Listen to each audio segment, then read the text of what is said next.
everyone.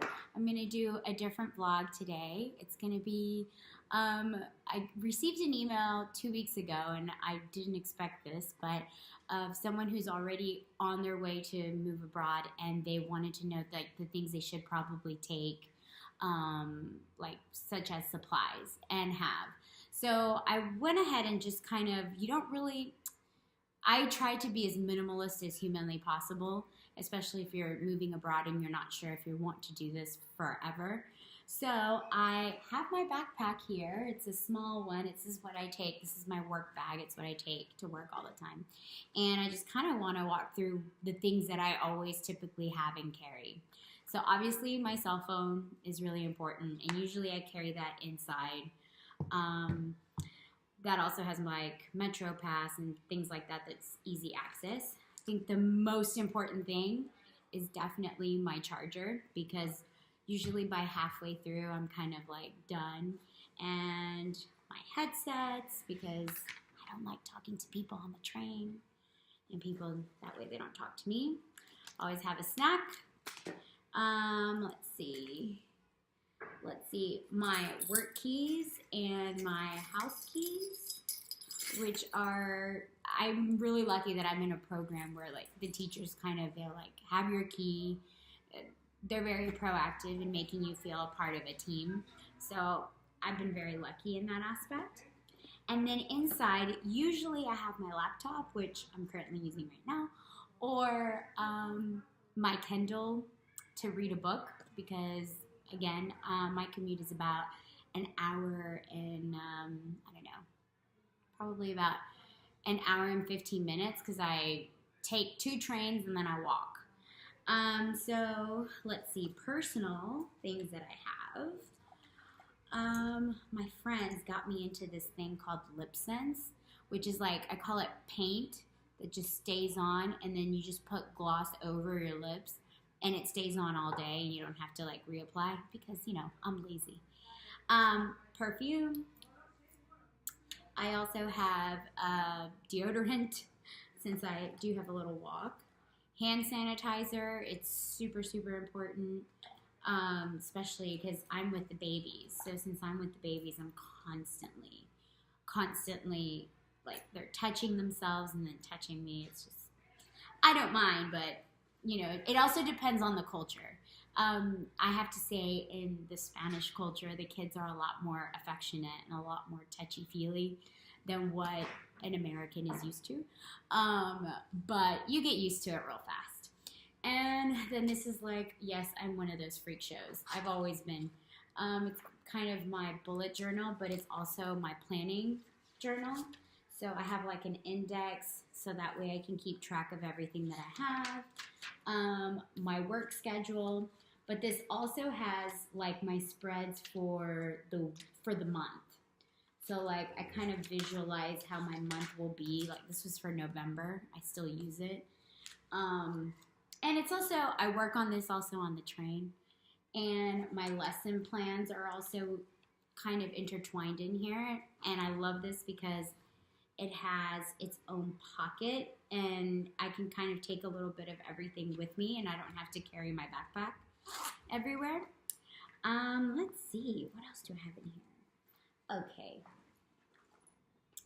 My pencil case, which has all sorts of colored pens. I'm a huge fan of highlighters, and I like color coding things, because I think visually for children especially, it's really easy to learn. Let's see, my wallet, which is probably bigger than my actual bag. It's massive. And I also have hand cream. That's personal. And a ball. This Nerf ball, I would suggest you to actually get like a Nerf ball, because it works really well with popcorn reading, or trying to get to know your students, passing a ball. I will actually do one lesson plan, or not lesson plan, but like a booklet of different activities you could do with just a ball. So I would definitely invest in getting something like this. I got it at a dollar store. And I also,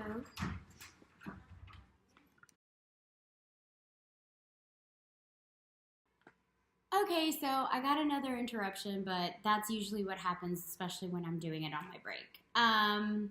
So I stopped with like the ball activities, and I'll actually have something posted on the website for another post in the future.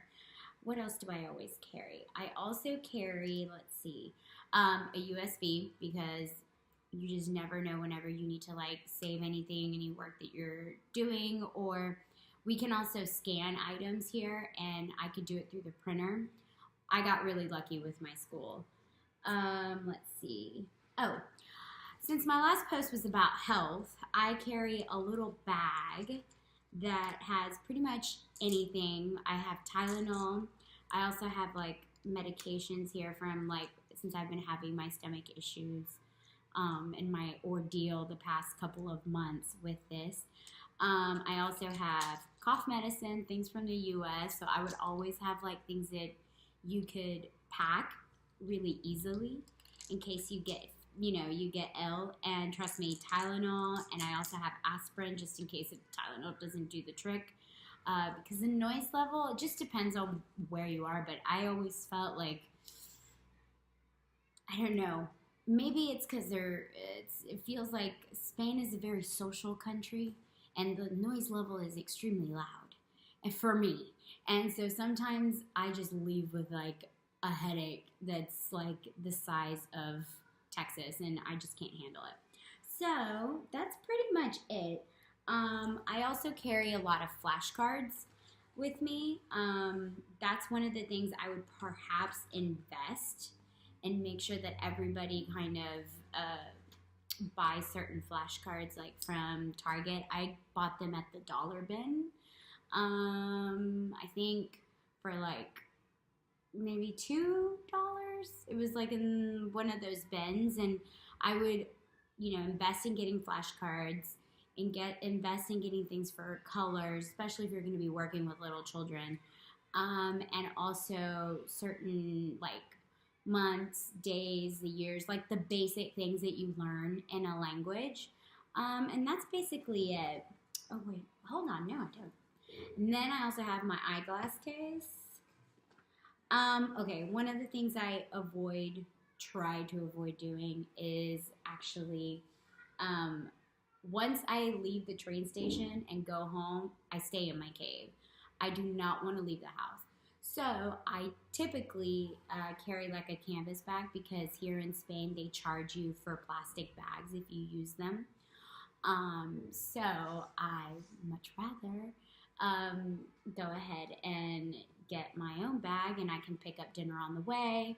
I also usually purchase, what do you call it? I usually purchase food and I like fresh produce, so I usually purchase it perhaps, I want to say every 3 days. I go to the grocery store, and I found it that it saves me money, and I'm also not as wasteful.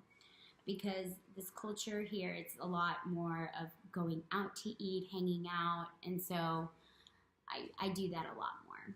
And then let's see, what else do I have in this pocket? Oh, an umbrella. I mean, even though it's kind of rare that it will rain in Madrid, but just in case.